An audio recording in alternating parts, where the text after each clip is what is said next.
Madam, मैंने सोचा था कि जब मैं वापस आऊंगा तो आपसे बात करूंगा, लेकिन यहाँ तो। हाय निजामी साहब, मैं तो नसीबों की ही मारी हुई। आप देखें, आपने सारी दुनिया देखी है। जैसे मैं इन लड़कियों को रखती हूँ, कोई रखता है भला?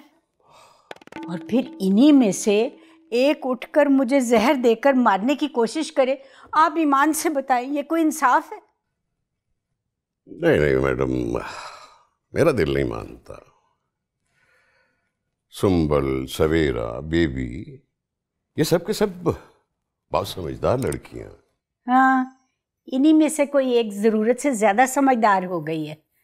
ये नहीं सोचती कि यहां से निकल के जाएंगी कहाँ, रुलेंगी सड़कों पे। नहीं नहीं मैडम, नहीं, इनमें से कोई नहीं हो सकता।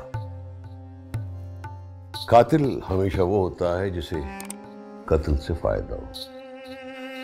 मेरा तो दिल ही उठ गया जी। मैं तो बड़े साहब को कहूंगी कि मुझे तो हज करने मक्का भेज दें। बस जाऊंगी, रोऊंगी, गुनाहों की माफी मांगूंगी।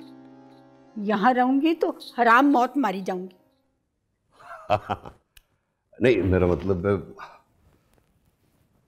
वो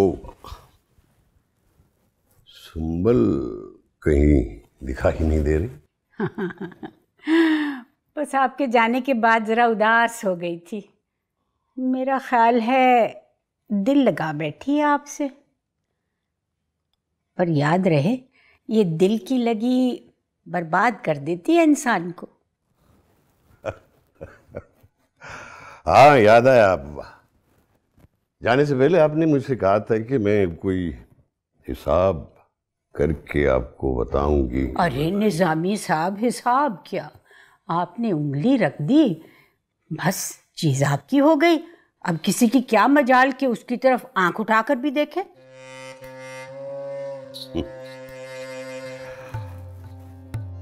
एक्चुअली मैं ये चाह रहा था कि बात हो जाए, इस तरह सबको मालूम भी हो जाएगा। हाय हाय हाय बेताबियां निजामी साहब, हाय बेताबियां। अरे अरे अरे, निजामी साहब को यहाँ किसने बिठा दिया? आंटी, आप तो कुछ और कह रही थी। अरे नहीं, वो तो यूं ही बैठ गए थे मेरा हालचाल पूछने के लिए। ले जाओ। असल में क्या है, आंटी ने कहा है कि निजामी साहब को गैरों की तरह ट्रीट नहीं करना। घर के बंदे हैं, ड्राइंग रूम में नहीं बिठाना, रूम में लेके जाना है।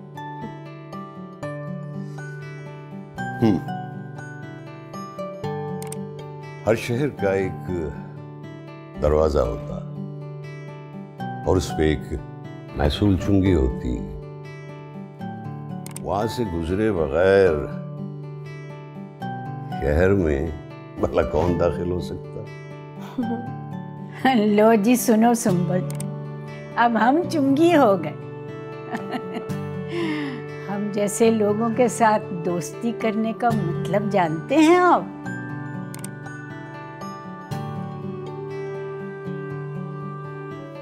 जानता हूं, इतनी उम्र गुजर गई, सब जानता हूं, इसीलिए तो बात बढ़ाई। आंटी, आप चाय खत्म कीजिए। आइए ना निजामी साहब, कमरे में चलते हैं। आ जाए। आइए। आ जाए।